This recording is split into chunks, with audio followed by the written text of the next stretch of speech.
En esta ocasión sí necesitamos platicar de la serie Adolescence, que está en Netflix. Usualmente casi no hablo de series y cosas así, porque ya sabemos que todas son woke, en particular en Disney y en Netflix. Y parte de todo ese tema woke es que son completamente misándricas. Eso ya lo sabemos, la gran mayoría de las series. Pero esta serie en particular, una miniserie de 4 capítulos, vale mucho la pena revisarlo y entenderlo porque se hablan de varios de los temas que se hablan en este canal. Son 4 capítulos en los cuales lo que tiene de interesante en la serie, lo que está muy bien hecho y muy bien actuado es corrido cada capítulo. No hay ni un solo corte ni una sola edición. Que en algunos capítulos, en particular el primero, hay algunas partes que se pueden volver un poco tediosas o aburridas. Pero sin duda demuestra una capacidad técnica brutal y una actuación bastante buena por parte de los actores. Seguramente han escuchado que el caso original, en realidad como era una persona de color negra, lo tuvieron que cambiar a que fueran blancos, lo cual le salió el tiro por la culata porque le permitió un super papel tanto al papá como al hijo. Y ellos dos son como el centro de la historia, más obviamente el niño. Es básicamente un crimen espantoso que le hacen a una niña por parte de un niño. Otro tema que tiene interesante la serie, a mi punto de vista, es que en ningún momento logras saber con 100% de seguridad si realmente es culpable el niño o no. Lo cual me parece que en la vida real debe ser muy así. A menos que esté en video y que realmente estés viendo la atrocidad, pues siempre te puede quedar un poquito de duda. Lo cual me parece muy interesante. Y evidentemente el tema central y lo que lo hace impactante es que son niños, o sea, son niños pequeños, 12, 13 años, de que le quitó la vida con un implemento de cocina que se usa para cortar cosas, un niño a una niña de más o menos la misma edad, lo cual es terrible y es un reflejo de las locuras que están pasando hoy en la sociedad y mucho impulsado por toda la agenda progre woke izquierdosa. Hola y bienvenido, yo soy Manu y esto es El Masculinista en Misandria. A ver, la serie son 4 capítulos, el primero es básicamente el día del arresto, que es como muy impactante que se metan a tu casa con armas y todo el proceso ya en la fiscalía o en la estación de policía, en donde pues, tienen que desnudar al niño, tiene que haber un adulto, pues el estrés de los padres, y termina ese capítulo un poquito en que te enseñan que 45 minutos antes de que sucediera el crimen, lo tienen grabado al niño golpeando a la mujer. Lo que pasa es, se ve el video de la niña que se ve que lo está, por lo menos gritando, y asumimos que lo está insultando de alguna manera, y que lo empuja. Ustedes saben que las mujeres, en más del 70% de las ocasiones, son las que inician la violencia. Lo empuja, lo tira, y el niño se para, y también la empuja y la agarra a golpes. Y cierran la computadora, ¿no? No sabemos en qué más terminó y evidentemente no sabemos si eso significa que realizó el crimen, ¿no? Porque uno fue 45 minutos después y una cosa espantosa que es golpear a una mujer no significa quitarle la vida, ¿no? Y aparte, si tuvieran la evidencia no hubiéramos necesitado los otros 3 capítulos. El segundo capítulo es donde los investigadores justamente necesitan más pruebas. Uno, necesitan un motivo, porque es completamente impensable que suceda el crimen en sí mismo. Y ahí es donde encuentran todo el tema de la machósfera, que es parte de lo que quiero platicarles en este capítulo.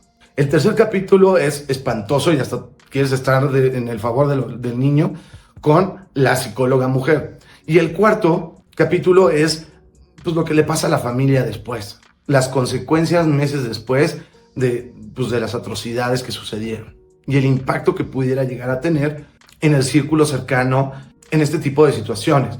Y termina con un speech muy intenso, muy fuerte por parte del papá sobre la responsabilidad de la educación de los niños. Por favor, recuerda darme un like, suscríbete para ver nuevos episodios y me encanta conocer sus opiniones. Por favor, déjamelos en la parte inferior. Como mencioné anteriormente, en el segundo capítulo es donde descubren que él era buleado y empiezan a hablar de muchos temas, obviamente a favor del feminismo, de lo que se llama la manósfera, o en Latinoamérica muchas, especialmente las feministas, le llaman la machósfera. Y si bien, y aquí desperdician un tema muy importante de cómo las redes sociales tienen un impacto tan alto, en especial en niños tan jóvenes, tan chiquitos, tan inmaduros, Si afecta a adultos, imagínense a adolescentes que apenas están descubriéndose. Y el tema de bullying, que medio lo mencionan, pero jamás como que le echan la culpa al bullying, cuando considero yo que pudo haber sido un tema que pudieran haber explotado mucho más, porque en efecto, si bien no justifica un acto de violencia, jamás lo va a justificar. Es real, es un problema real hoy en día en la sociedad, el bullying y las redes sociales, cuando se usan negativamente en el impacto de muchísimos crímenes. Pero bueno, aquí en este capítulo los investigadores descubren que lo estaban bulleando por el tema de ser incel. Y como el investigador principal no sabe, le pregunta a su compañera mujer que qué era. Y empiezan a hablar de la manósfera, como si fuera algo terrible, que incluso en España están tratando de que haya warnings, haya como marcas que digan, ten cuidado, estás entrando a la manósfera. ¿Qué es incel? ¿Qué es manósfera? O en muchos lugares hispanohablantes le llaman machósfera, Red Pill, Andrew Tate, 80-20, etc. A ver, la manósfera es todo creador de contenido que tenga que ver con temas masculinos, que no necesariamente, que puede ser de todo, puede ser desde alguien completamente machista que diga odio a las mujeres, a lo que son la gran mayoría de los creadores de contenido, en donde peleamos tener simplemente los mismos derechos que las mujeres. No quitarles derechos, pero pues que haya igualdad, ¿no? Eliminar la equidad, que es sumamente injusto, y tener una igualdad real, al menos en la parte legal. Pero si se dan cuenta la palabra mismo, porque en el caso de las mujeres, claro que tienen un término muy científico, muy concreto, con un sentido positivo, que es feminismo, ¿correcto? Es como algo padre. Y en el caso de los hombres, en lugar de hablar de masculinismo, que es el término correcto, hablan de la manósfera. Incluso en la palabra misma es una burla, es una manera de denigrar la búsqueda o la pelea de los hombres por tener los mismos derechos, porque lo han vuelto una palabra pues, que suena más como un trend social, como algo de redes sociales, como un hashtag, algo que tiene poco valor fuera de redes sociales. En el caso de las mujeres es muy importante y en el caso de los hombres es una cuestión ridícula. Y incluso por eso en hispanohablantes le llaman machósfera, porque entonces pareciera que cualquier cosa que diga un hombre o en el momento que defiendes a los hombres, entonces eres un macho, por default. Ahí enseñando la misandria que existe en que el feminismo es bueno y cualquier cosa que pelee el hombre es malo. Pero lo que es importante que entiendan es que engloba muchas cosas. En efecto, habrá gente muy machista que diga abajo todas las mujeres y todas deberían estar descalzas en la cocina, que eso es sexista y machista por completo, y la gran mayoría defienden derechos. También hablan un poquito de Red Pill, que Red Pill, si el nombre viene, pues si se acuerdan de la escena de Matrix, en donde es un poco filosófica, en donde es la pastilla azul, en donde vas a seguir viviendo en el juego, o la pastilla roja, en donde vas a abrir los ojos a la realidad. Y en efecto, el Red Pill ha descubierto o ha hablado en muchas ocasiones de problemáticas reales de hombres y de consecuencias reales del feminismo. Eso es correcto. El tema es, hay algunas figuras dentro del Red Pill que ya llegan al machismo, a la misoginia. Y personalmente lo que no le encuentro de lógica al Red Pill es que el Red Pill quisiera que no existiera el feminismo, lo cual no va a pasar. Cuando una mujer dice, yo quiero ser tradicional, significa quiero que me paguen, pero no significa que ella se va a volver tradicional. Porque, ok, si busca un hombre tradicional, significa que ella va a ser una dama que va a hacer lo que el hombre quiera y va a estar en la casa cuidando a los niños y no va a subir cosas en redes sociales inapropiadas y demás. No, por supuesto que no. Nada más se refieren a quiero que un hombre me mantenga. La idea del Red Pill de pelear al feminismo me parece incoherente. Deberíamos aceptar que estamos en feminismo y empezar más bien a pelear nuestros derechos. Y que en explicarle a la gente que no vivimos en feminismo. Feminismo buscaba igualdad, al menos la legal. Vivimos en misandria, el odio al hombre que se refleja en ventajas a la mujer. Pero bueno, esa es mi opinión. En efecto, existen algunas personas muy exageradas. De ahí el nombre de Andrew Tate, que el 90% de las cosas que dicen son correctas y tienen toda la razón del mundo, pero en efecto de repente ha tenido algunos discursos que podrían rayar en lo machista, en efecto. Y ahí mencionan que él inventó lo del 80-20. A ver, el 80-20 es la ley de Pareto, en donde estadísticamente es algo muy curioso, pero casi siempre el 80% de las consecuencias se generan solamente con el 20% de las acciones. Es decir, el 20% de las decisiones que tomas en tu trabajo van a generarte el 80% de los resultados positivos o negativos. En una misma empresa, el 20% de las personas son las que van a generar el 80% de los resultados. Y así pasa en casi todas las decisiones de tu vida. Pero no es un invento de Andrew Tate. Eso salió después de que apps de citas sacaran estadísticas en donde demostraba que los hombres eran pues, menos exigentes y le daban like a un porcentaje más amplio de mujeres dentro de un rango aceptable para cada individuo, y que el 80% de las mujeres solo se fijaban en el 20% de los hombres.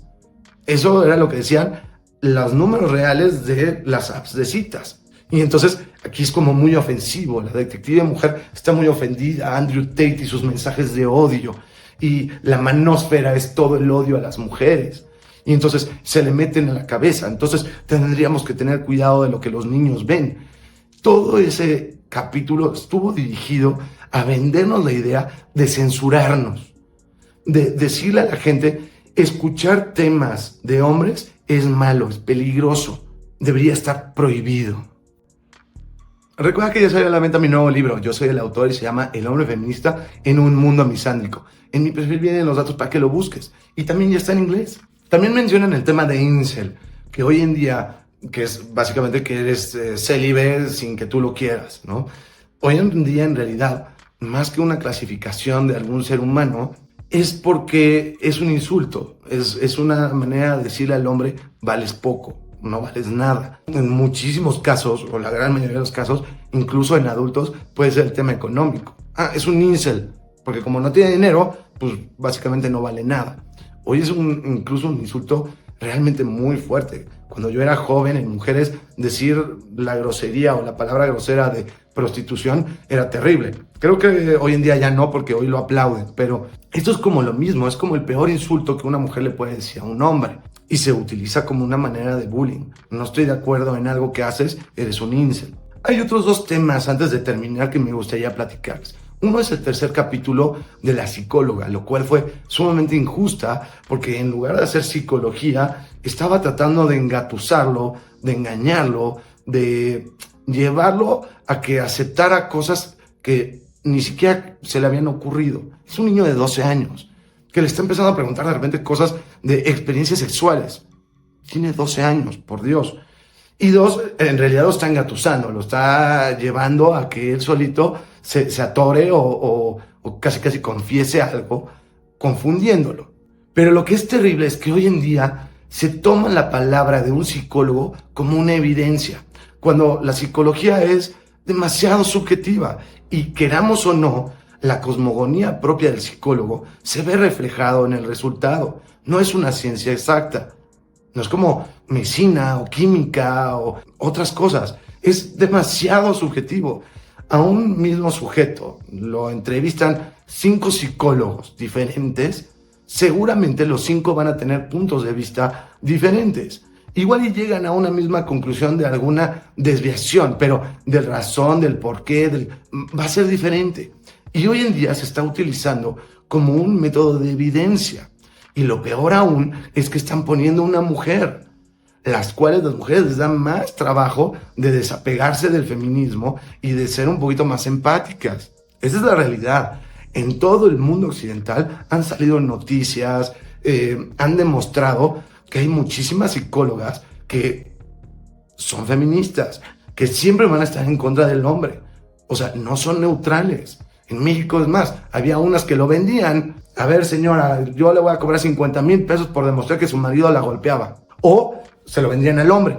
Si tú me das tanto dinero, pues yo digo que no, que psicológicamente no hiciste nada. 3, la gran mayoría de las psicólogas mujeres, si ustedes ven sus cifras de las que trabajan en las cortes, las que son feministas, no estoy diciendo todas, las que son feministas, habrá muchas que sí son muy profesionales, pero hay un gran porcentaje de ellas que casualmente el 90-95% de sus resoluciones siempre son en contra del hombre.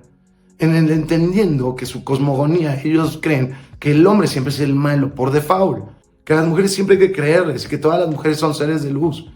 Y estuvo terrible en el capítulo que básicamente lo estaba tratando de engañar y guiar, lo estaba afectando.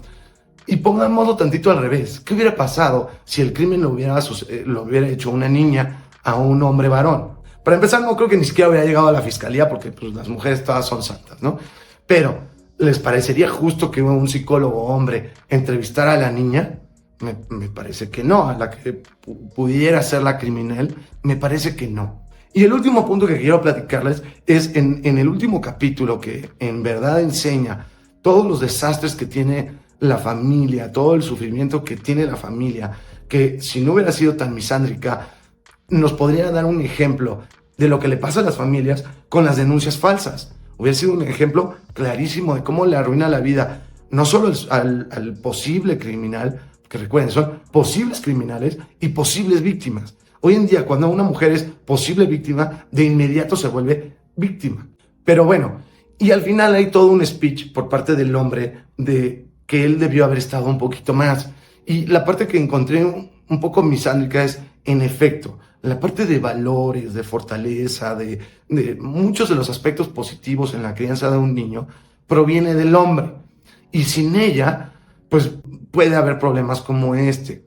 Pero es un cuate que se dedica todos los días, sale a las 6 de la mañana de su casa y regresa después de las 8 de la noche, trabaja de lunes a sábado, 14 horas diarias, y él mismo se echa la culpa. Y en el único momento en que la mujer dice, y yo, le dice, no, tú lo haces bien todo.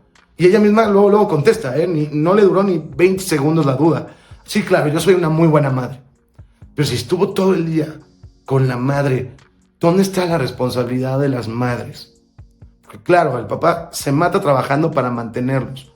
Y la mamá, pero eso sí, la culpa es del papá cuando hace algo malo. Cuando hace algo bueno es gracias a la mamá. Eso me pareció muy interesante. Aunque coincidí con el punto de vista del actor hombre, pues sí, claro, hoy en día se necesita eliminar esta educación suave y que el rol de los papás es vital para la educación de los niños. En eso estoy de acuerdo. Lo que no me encantó es la mamá, ella solita dice, no, yo sí soy muy buena madre. Oye, posiblemente mató a alguien. ¿Cómo que eres buena madre? ¿Y tú dónde estabas mientras que el cuate llevaba 14 horas trabajando? ¿Tú qué hacías? O sea, ¿cómo no sabías todo eso que está pasando? Vale mucho la pena, velo, entiéndelo. Y si tienes preguntas de manósfera, red pill, incel, todas estas cosas, déjamelo en tus comentarios. Muchas gracias, yo soy Manu, nos vemos en el próximo capítulo.